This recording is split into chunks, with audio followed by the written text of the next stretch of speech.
record, and I'm going to pin myself to. There we go. I got some downloads recently that I mentioned to the group, and they all said, you have to record this. So I'm recording this. So I live in the country. Everybody in my neighborhood is on a minimum of 10 acres. And I go for a walk almost every morning with a walking buddy. And every time a car comes by, we step to the side of the road because there's no sidewalks.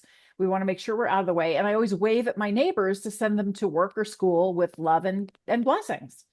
And it was really interesting. A few days ago, I was waving at a neighbor and I felt this surge of incredible love for the people in the car, just this amazing wave of love for them.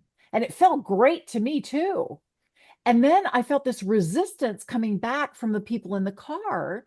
And I heard them saying, well, how could you love me when you don't even know me? And then a voice spoke through me and it said, I have to love you before I can know you. And that was like, wow. I even came to a complete stop in the middle of the road. I said, wow. And my fucking buddy said, what? What happened? What's going on? So I had to tell her what I just received. And I realized that there are 4 levels to love. The first level is spirituality. That is because we are all part of the one. So it doesn't matter how you show up, different from me.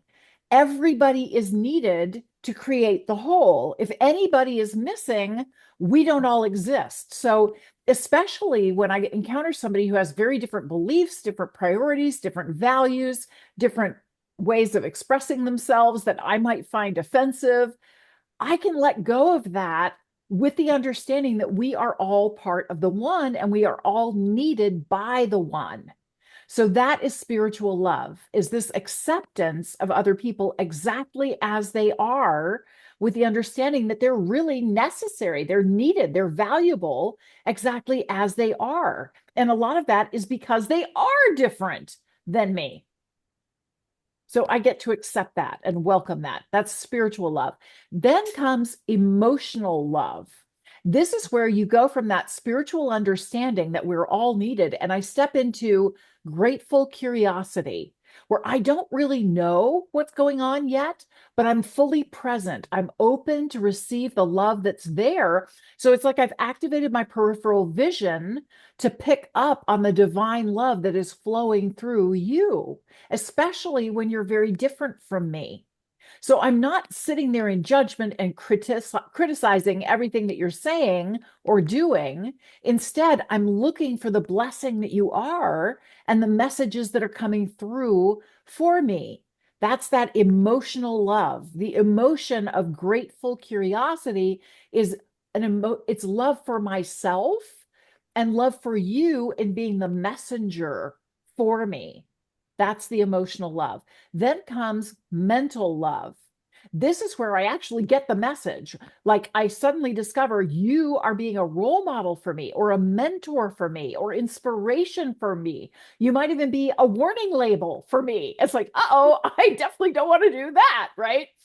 Whatever that is, you are that reflection in the universe to me with a very specific message and blessing. And so mentally, I can wrap my head around that blessing and really savor it and savor you for being you. And then fourth comes physical love. This is where I'm so excited to just gaze into your eyes and witness the divine shining through your eyes.